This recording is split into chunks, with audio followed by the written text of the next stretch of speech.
Mesdames, Messieurs, bonsoir et bienvenue à l'information sur l'ORTM. Le président de la République par intérim a regagné cet après-midi Bamako en provenance de Ouagadougou au Burkina Faso. Le professeur John Kounda Traoré vient d'une visite au Bénin et au Nigeria pour y décorer les présidents de ces différents pays.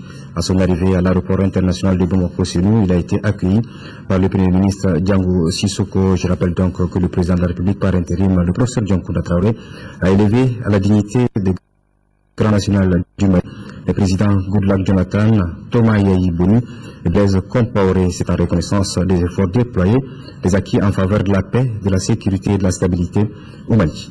Le président de la République à son retour donc à Bamako, accueilli par le Premier ministre Diango Sissoko. Alors nous allons écouter à présent le président de la République, le professeur John Kounda Traoré, au micro de Momari Koné. Voilà, nous retrouverons certainement le compte-rendu de nos envoyés spéciaux au cours de cette édition que nous poursuivons avec la société aurifère Goldfield qui apporte sa contribution dans le renforcement de la capacité opérationnelle de l'armée nationale. La société vient en effet de remettre 2 véhicules médicalisés au ministre de la Défense et des anciens combattants. Goldfield répond ainsi à l'appel du président de la République par intérim John Kounda Traoré. Adama Koudjo. Médicalisé, voilà le don fait à l'armée nationale par la société aurifère Goldfield d'une valeur de 59 millions de francs CFA. Le don s'inscrit dans le cadre du renforcement de la capacité opérationnelle de l'armée. We saw the ambulances as being Donc nous avons pensé que les ambulances sont bien adaptées à la situation et répondent à un besoin réel qui peuvent aider à la cohésion nationale, au soutien à la fois de l'armée, des populations, dans la mission qui fait face au Mali actuellement. Et que c'est plus pratique de donner des ambulances que de donner de l'argent parce que les ambulances sont utilisables immédiatement pour des besoins qui sont cruciaux et qui sont criants. Et puis ils sont adaptés à l'évolution actuelle de la situation.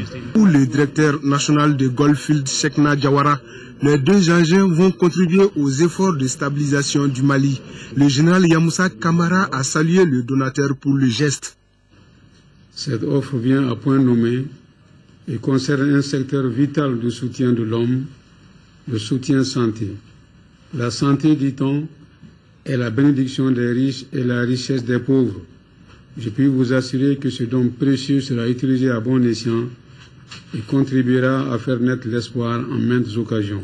Le général Kamara a réitéré sa reconnaissance à tous ceux qui ont contribué au renforcement des capacités de l'armée malienne. Voilà, nous retrouvons à présent le président de la République par intérim, le professeur John Kounda Traoré, à son retour du périple sous-régional où il a élevé à la dignité de Grand Croix de l'Ordre national du Mali le président Goodluck Jonathan, Thomas Yayi Boni et Blaise Compaoré. Blaise Compaoré également donc décoré par le président de la République, le professeur John Kounda Traoré, qui est au micro de Momari Koné. Monsieur le Président, en vous remerciant pour la qualité de l'accueil que vous nous avez réservé, je voudrais transmettre les salutations et la gratitude du peuple du Mali tout entier. Salutations et gratitude au peuple béninois qui a été solidaire de la cause malienne. Et salutations et gratitude à vous-même, Président Yayi Boni, pour votre engagement sans faille à nos côtés depuis le début de la crise sécuritaire, politique et humanitaire qui a secoué le Mali. Votre armée est au Mali, aux côtés de l'armée malienne. Les populations apprécient sa discipline et son engagement. En ce qui vous concerne, Monsieur le Président, le Mali n'est pas prêt d'oublier votre plaidoyer déterminé et touchant depuis le début de sa crise en janvier 2012. À la tête de l'Union africaine, votre implication et votre engagement personnel ont été déterminants pour le retour de notre pays à la légalité constitutionnelle.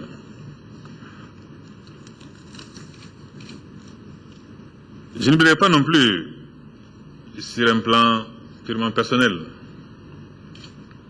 soyez persuadés que c'est en grande partie dans vos paroles que j'ai puisé ce que vous appelez ma détermination, qui est peut-être quelque peu à la base des succès dont nous nous félicitons aujourd'hui. Au cours de l'étape de Cotonou, et nous retrouverons le récit complet de nos envoyés spéciaux dans nos éditions de demain. Les partenaires techniques et financiers et d'autres associations continuent d'apporter leur soutien à notre pays. C'est le cas de REFRAF, le leader franco-africain et une association basée en France qui a procédé ce matin à une cérémonie de donation au ministère de l'Enseignement supérieur et de la Recherche scientifique pour la sauvegarde des manuscrits de Tombouctou. Alpha Maïga. Culturellement parlant, les dégâts sont inestimables. Ce qui reste à faire, c'est de reconstruire cet important patrimoine de la culture. Et pour ce faire, l'association REFRAF, Entendez-la, relayeur franco-africain, n'a pas hésité à mettre la main à la poche. La cité de Tombouctou, c'est une cité classée patrimoine de l'humanité, pour apporter symboliquement donc notre action de solidarité vers les régions du nord du Mali et particulièrement la ville de Tombouctou. Si le Mali est connu aujourd'hui parce qu'il y a ces manuscrits, si le Mali est connu aussi parce qu'il y a cette ville qu'on appelle emblématique, qu'on appelle Tombouctou. Selon le ministre en charge de l'enseignement supérieur, un peuple sans histoire est un peuple sans âme. Et quoi de plus normal quand les fils du terroir veulent préserver leur passé? Cette collecte, très symbolique, mais combien pédagogique pour l'ensemble des bonnes volontés qui voudraient bien voler au secours d'une richesse universelle pillée par l'obscurantisme et la barbarie. La ville entretient de nombreuses collections portant sur de nombreux domaines de la connaissance. L'UNESCO et de nombreux partenaires travaillent avec soin pour ces sites et biens culturels détruits par l'horreur humaine. Il faut souligner que cette cérémonie de donation est la suite de la journée de solidarité avec le Mali tenue récemment à Paris. Une journée organisée grâce à l'appui du Parti socialiste français. L'Église catholique, à travers son ONG Caritas Mali, a déployé 153 observateurs et superviseurs. Pendant l'élection présidentielle, ces observateurs étaient répartis entre 170 bureaux de vote sur l'ensemble du territoire national. La participation de Caritas Mali à la mission d'observation électorale est la réponse de l'appel des évêques du Mali. Caritas Mali, au cours d'une conférence de presse qui s'est tenue à la Maison des Aînés, ici à Bamako, apprécie de façon générale l'ensemble du processus électoral. Garibou Pérou. Ce rapport relatif au second tour de l'élection présidentielle a été élaboré par Caritas Mali, une ONG catholique qui s'est assignée comme tâche l'observation des élections au Mali. C'est pour présenter ce document technique et le mettre à la disposition des journalistes que s'est tenu ce point de presse. Les dispositifs institutionnels mis en place pour l'observation du scrutin comprenaient une coordination nationale, une coordination technique au niveau des circonscriptions électorales assurées par les superviseurs. De façon générale, Caritas Mali est globalement satisfaite du déroulement du scrutin.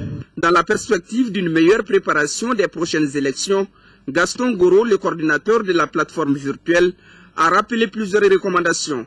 Au ministère de l'administration territoriale de veiller au renforcement des capacités des agents électoraux, à la direction générale aux élections, de procéder dans les meilleurs délais à la révision du fichier électoral, à la commission électorale nationale indépendante, de poursuivre la bonne collaboration avec les missions d'observation électorale lors des prochaines élections. La réussite de cette élection présidentielle illustre la détermination de tous les acteurs nationaux et internationaux, a insisté le secrétaire général. Il a ensuite précisé aux journalistes que Caritas Mali, en tant qu'organisation de l'Église catholique, ne pouvait rester en marge quand il s'agit du rétablissement de l'état de droit et de démocratie.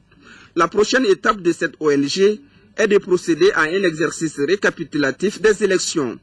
Elle reste dans sa nouvelle démarche un partenaire privilégié de l'État malien dans le processus électoral. Voilà, à présent, ce communiqué avant de poursuivre cette édition.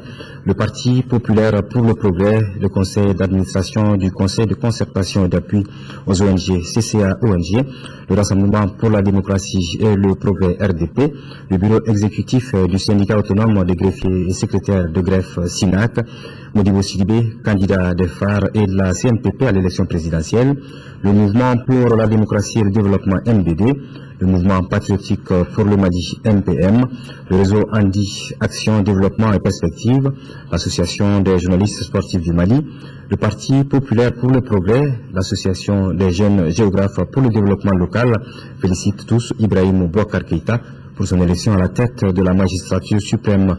Il remercie les autorités maliennes et leurs partenaires pour la bonne organisation du scrutin. À Koulikoro, le chef de la MINUSMA, Bert Konders, a effectué ce vendredi matin une visite au camp Boubacar Sadassi. Il a assisté aux activités de formation du bataillon Elou et a échangé avec les chefs militaires de l'Union européenne et ceux du centre d'instruction Sadassi. L'objectif était de constater le niveau et les conditions de formation du second bataillon de l'armée malienne. Reportage de Brema Koné. Il est 13h, le représentant spécial des Nations Unies, patron de la MINUSMA, effectue son entrée au camp Boubacar Sadassi de Koulikoro. Bert Konders a assisté à des séances d'entraînement au tir sur terrain et au combat urbain du bataillon Helou qui signifie en tamashek éléphant.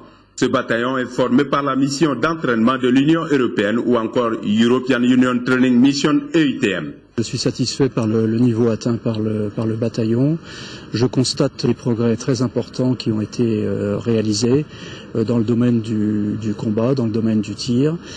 Et ce que nous avons essayé de faire, c'est de mettre les chefs de section, les chefs de groupe, le commandant de compagnie malien, acteur lui-même de son instruction dans le commandement de ses hommes, aidé par les instructeurs européens. Cette visite du représentant spécial des Nations Unies fait la fierté du commandant du centre d'instruction Boubacar Sadassi de Koulikoro, un centre qui s'érige comme étant le théâtre de formation de l'Union européenne. La visite des Nations Unies n'est qu'un grand réconfort encore. Ça veut dire toute l'attention que la communauté internationale accorde à la situation malienne. Ça veut dire que le Mali est pris en compte, que notre préoccupation est la leur aussi. Je suis très enthousiaste. C'est une formation pour l'armée malienne dans une manière, je crois, extrêmement positive. C'est des trainings sur les pratiques de l'armée, sur les droits de l'homme, sur les opérations, sur des situations très spécifiques, très opérationnelles. Et j'ai vu une coopération très forte entre les différents éléments de bataillon qui sont venus ici aujourd'hui, aussi avec les trainers de l'Union européenne. Le bataillon Helou traverse la moitié du temps de sa formation prévu pour 10 semaines. Un atelier d'élaboration de la stratégie de mise en œuvre de la politique nationale de migration est ouvert par le ministère des Maliens de l'Extérieur et de l'intégration africaine. Les travailleurs du département sont réunis pour diagnostiquer la problématique de l'immigration au Mali. L'atelier est présidé par le ministre Marempa Samoura. Reportage d'Adama Koulibaly. Pour sortir avec un document qui permettra d'encadrer la migration dans notre pays, le personnel du département des Maliens de l'extérieur et de l'intégration africaine a choisi Sélenké, à une centaine de kilomètres de Bamako, pour une meilleure réflexion sur tous les contours de la migration. La problématique des migratoires, la problématique de la migration, il faut vraiment qu'on s'en occupe. Il faut qu'on y réfléchisse. Il faut que le migrant soit protégé. Il faut que le migrant soit accompagné. Il faut que le migrant soit guidé. Les axes qui seront débattus sont protection et sécurisation des migrants, organisation d'une migration facile, insertion des migrants à leur retour, valorisation des capacités des diasporas au développement national. Pour une meilleure gestion de l'immigration, l'Espagne s'engage aux côtés de notre pays. L'Espagne est toujours un ami sincère du Mali. Et l'Espagne est un pays qui connaît bien le dossier migratoire.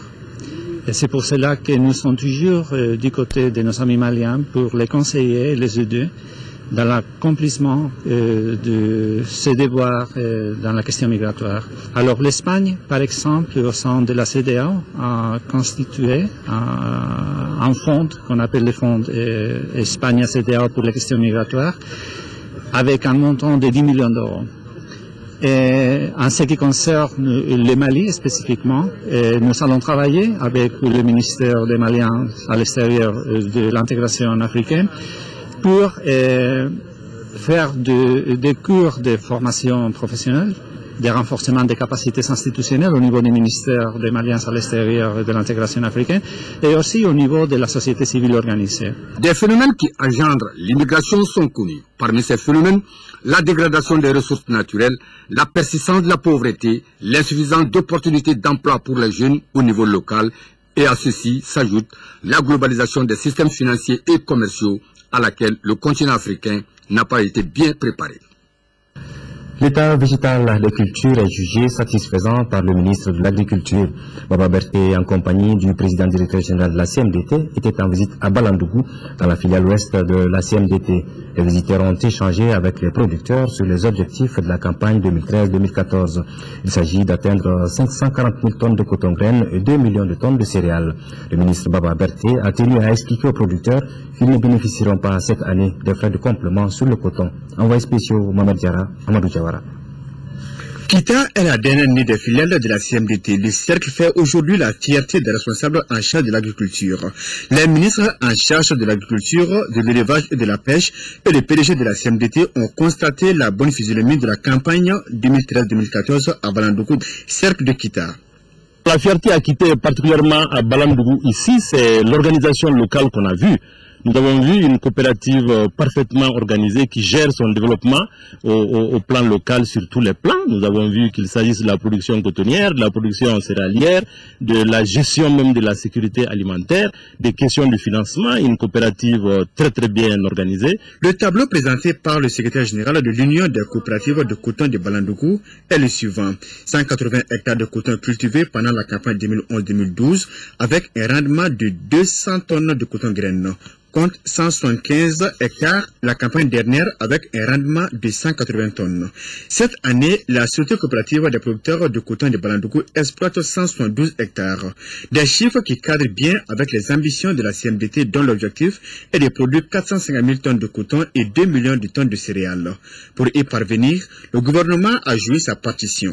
Le gouvernement a dégagé une enveloppe de 35 milliards pour subventionner les intrants, c'est-à-dire les engrais et les semences de maïs hybrides.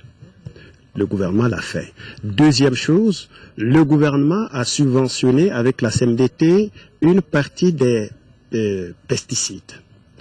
Et troisième chose, le gouvernement a financé l'opération des pluies provoquées. Pour les responsables de la CMDT Holding, l'état végétatif des cultures est rassurant. Les prévisions sont d'ailleurs en passe d'être dépassées. Aujourd'hui, la zone CMDT est à 95% de réalisation du plan de campagne coton. Kita, où nous sommes, est à 101%. Donc, ça veut dire pour le Mali, c'est environ 5 000 hectares de coton sémé et à Kita ici, 38 400 hectares de coton sémé. Je pense que ce qui reste aujourd'hui pour le coton, c'est les entretiens culturaux pour justement améliorer le rendement. Misiri la nali nyara CMDT nyamgo la nali nyara nota tuye Sénégal to nyebe Sénégal ambe abeni man kele haglina de tonana o me uye an kuma kan fula foni me an jigoro kera de uma fen fa jona. Cette visite de terrain aura permis aux autorités et aux producteurs d'être sur la même longueur d'onde. Chacun de son côté s'est engagé à jouer le rôle qui est le sien pour un Mali autosuffisant. Il faut cependant compter sur la clémence du ciel. Pour cette campagne agricole, les producteurs ne pourront donc pas bénéficier cette année des frais de complément suite à la baisse du prix du coton sur le marché international. Le ministre Baba Berté appelle les producteurs à faire montre de compréhension. Il est au micro de Mohamed Diarra. En la pratique, ce qui a été convenu entre la CMDT et l'Union des producteurs, c'est que les prix qui sont fixés à l'avance, ces prix sont payés. Mais sur le marché international, le marché mondial, s'il y a un surplus qui se dégageait, et ce surplus serait redistribué aux producteurs. Or, l'an dernier, qu'est-ce qui s'est passé? On a fixé un prix, et c'est le plus élevé de la sous-région. On a fixé le prix du kilo de coton-graine à 255 francs. Et malheureusement, le marché mondial du coton étant fluctuant, au moment où le coton du Mali était amené sur le marché, les prix n'étaient pas ceux que nous avons espérés. Et donc, on a payé évidemment les 255 francs. Mais maintenant, comme il n'y a pas de surplus, c'est-à-dire au contraire même, il y a eu un déficit, bon, on ne peut plus donner quelque chose aux paysans. Et ce message doit être parfaitement clair. Ça n'est pas un refus du ministère de l'Agriculture, ça n'est pas un refus du gouvernement du Mali, ça n'est pas un refus de la CMDT, c'est tout simplement le bénéfice, le surplus qu'on avait espéré. Ce surplus n'existe pas. Il n'existe pas, et quand il n'existe pas, on ne peut pas distribuer quelque chose qui n'existe pas. Et j'espère que ceux qui m'écoutent, en dehors de la zone de Kita, la filiale de Kita, je pense qu'il faut qu'ils considèrent qu'à travers les producteurs de Balandougou, c'est à eux que je parle. L'Organisation mondiale pour la science, l'éducation et la culture, UNESCO, vient de procéder au lancement des activités de réhabilitation et de rénovation du patrimoine culturel de Tombouctou. Les travaux concernent la grande mosquée de Djingaré-Hébert, le monument Al-Farouk, les mausolées de saints et autres édifices culturels de la ville. Les notabilités ont pris part au démarrage des travaux qui ont commencé par le crépissage de la mosquée de Djingaré-Hébert. Yaya Tandina. Ce crépissage du minaret de la grande mosquée de Tombouctou marque le début de la réhabilitation du patrimoine culturel endommagé pendant l'occupation. Cette activité communautaire, dont les rituels ont été aussi interdits par les occupants, a été longtemps dénoncée par l'Organisation mondiale pour l'éducation, la science et la culture, UNESCO. Une mission nationale du bureau de Bamako et l'architecte en charge de la réhabilitation est à Tombouctou pour la relance des travaux. Pour nous, c'est un signal aujourd'hui pour dire que l'UNESCO accompagne les Tombouctiens et les communautés de Tombouctou pour réhabiliter, restaurer et protéger leur patrimoine culturel. Par rapport à la reconstruction, il y a deux possibilités, soit la reconstruction à l'identique ou une nouvelle construction avec une nouvelle architecture. Le débat, il est ouvert et il est de notre devoir de faire le nécessaire pour que ces monuments soient encore transmis aux générations futures. Ainsi, le monument Al-Farouk, les mausolées et les mosquées seront réhabilités comme par le passé, avec une légère modification des édifices. Pour la notabilité de Tombouctou, la promesse faite par l'UNESCO a été tenue. L'UNESCO est en train d'œuvrer comme ils ont promis, de restaurer les mausolées, les monuments qui ont été détruits. Cette mission qui est arrivée, ça nous met vraiment en confiance. On sent que ce n'est plus des promesses, mais que de plus en plus les choses se concrétisent. Et c'est de ça que nous avons surtout besoin. La réfection des mausolées de Tombouctou va certainement lui redonner son statut de ville historique et touristique, et l'empreinte des djihadistes barbares ne serait plus qu'un triste souvenir. En 5e région, la circulation routière sur l'axe Sévaré-Bamako connaît depuis jeudi quelques difficultés au niveau du pont de Djaba dans le cercle de Djéné. Et en reçu l'information, les autorités régionales se sont rendues sur le lieu pour envisager les dispositions à prendre. Reportage de Moustapha Doumbia.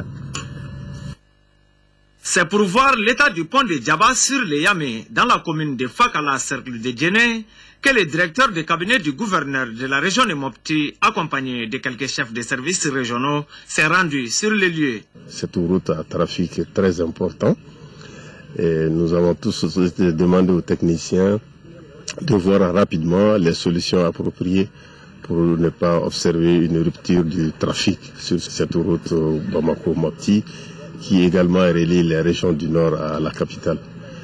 Nous pensons que les dispositions pratiques seront immédiatement prises pour que la circulation ne soit pas interrompue sur cet axe-là. Situé sur la route nationale 6 sur l'axe Sévaré-Bamako, le pont de Djaba a été endommagé par suite d'un affaissement du remblai au niveau du bloc technique. Certes, la circulation sur le pont n'est pas totalement interrompue, mais des solutions urgentes s'imposent. Nous avons constaté un affaissement du remblai technique au niveau du bloc technique. Donc suite à des pluies, on suggère qu'à l'intérieur, il y avait un effacement. Donc maintenant, c'est progressif. Actuellement, la solution qu'on préconise, c'est pour enlever la couche au niveau du remblai pour avoir ce qui se passe à l'intérieur et pouvoir remplir soit avec la latérite, soit avec des cailloux pour rattraper le jeu. On a commencé d'abord par la signalisation pour éviter que les véhicules viennent à toute vitesse et avoir des problèmes. Ça, c'est le premier travail. Donc, on s'attelle tout de suite pour les autres travaux. Et le temps que ça va faire, peut-être 2-3 jours maximum. Les travaux de réparation du pont de Djaba portent sur une superficie d'environ 80 mètres carrés. À la faveur de la journée de don de sang, les services de gendarmerie de Bamako ont produit 51 poches de sang. Cela fait suite à l'appel du Centre national de transfusion sanguine au service de la gendarmerie. Dans son fauteuil de transfusion sanguine, le directeur de la gendarmerie nationale a donné des raisons de ce geste. Le colonel Diamou Keita est au micro de Mamoudou Sidibé.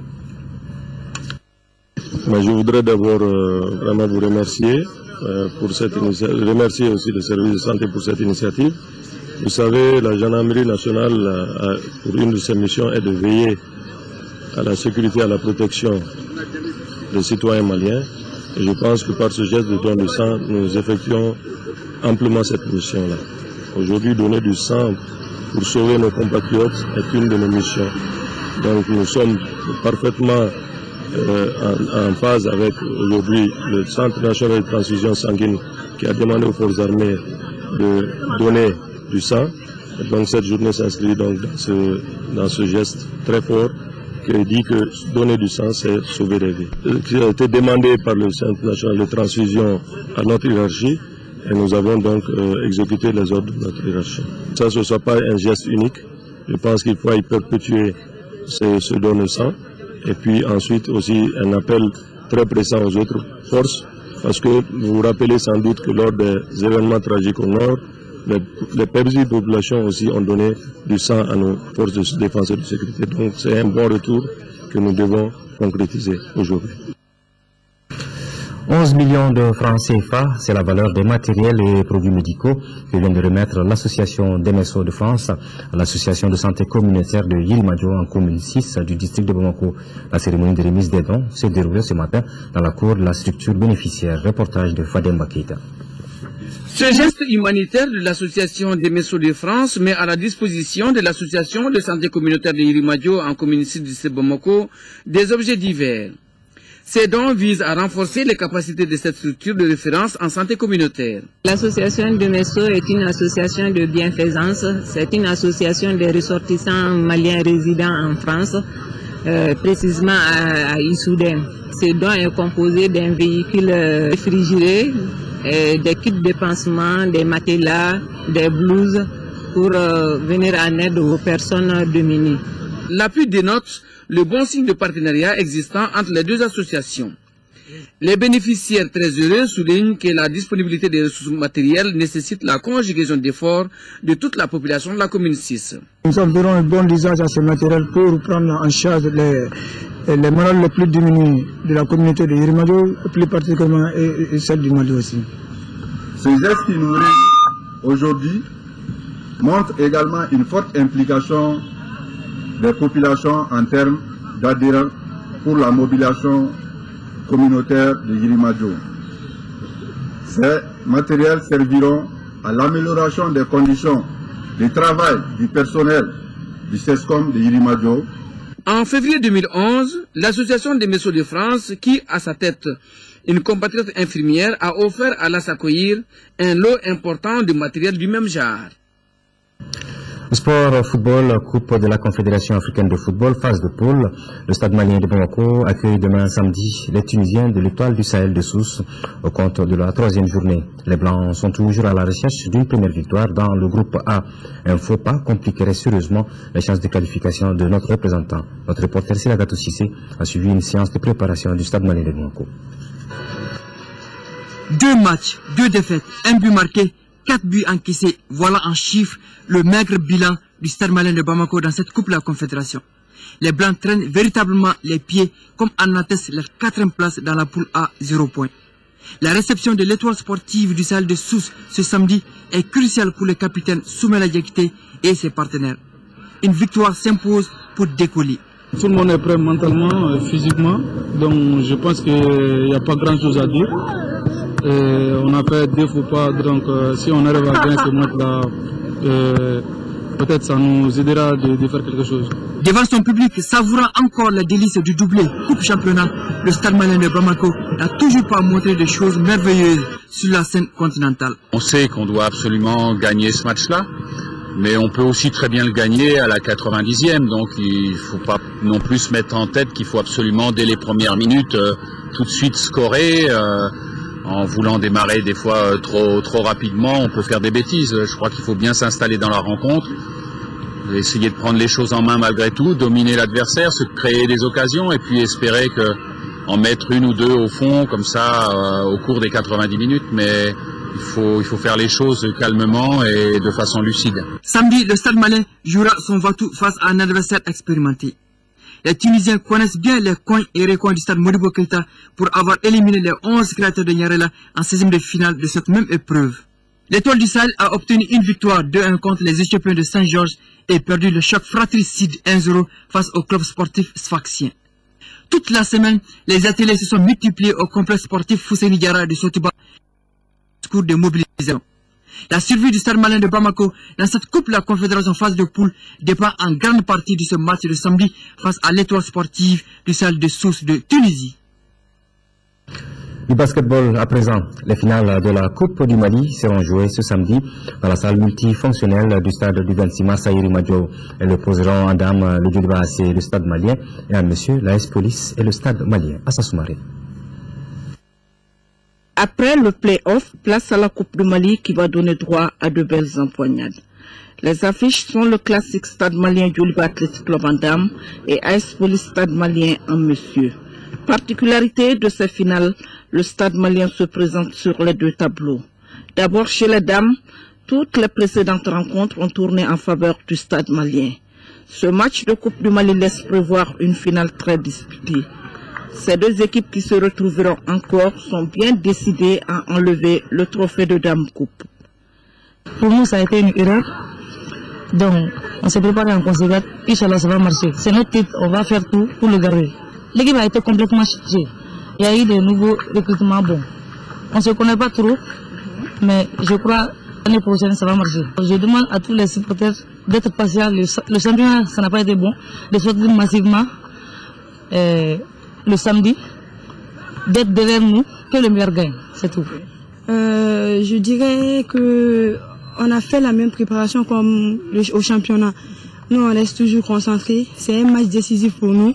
Et si on veut vraiment la coupe, on a la manière dont on a travaillé. C'est le vrai moment de montrer ça au public, à tous les Maliens, disons, d'ici et d'ailleurs. Donc, on va faire ce qu'on peut. Et Inch'Allah, on verra bien. Quel appel vous avez à dire à vos supporters?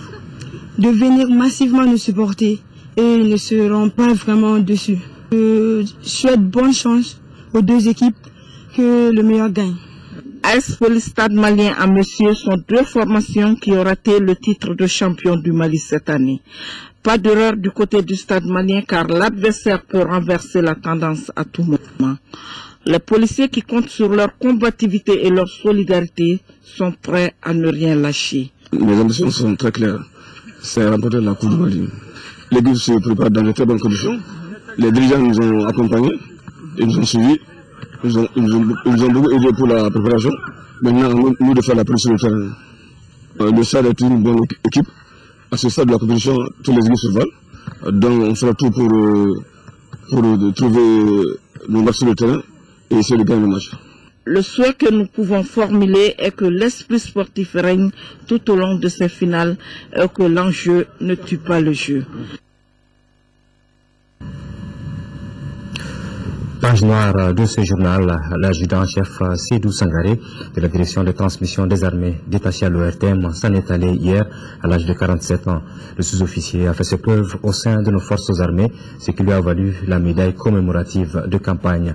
Il a été accompagné à sa dernière demeure cet après-midi par les parents, amis et compagnons d'armes. Reportage de Nounou Sissoko.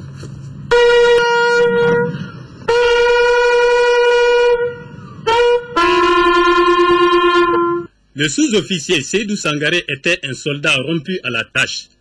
Il embrasse le métier des armes en 1987 comme engagé volontaire. Le jeune soldat de deuxième classe Seydou Sangaré du centre d'instruction de Ségou a été affecté à la 142e escadron de chars Gao pour compter du 1er janvier 1988.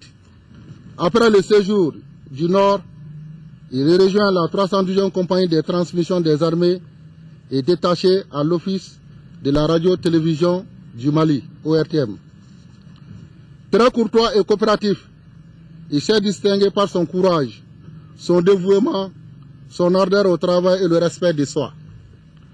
Modèle de soldat et travailleur infatigable, transmetteur exemplaire et remarqué par ses chefs comme sous-officier de référence, il a fait ses preuves lors du conflit du nord du Mali, où il fut décoré de la médaille commémorative de campagne pour compter du 19 janvier 1997.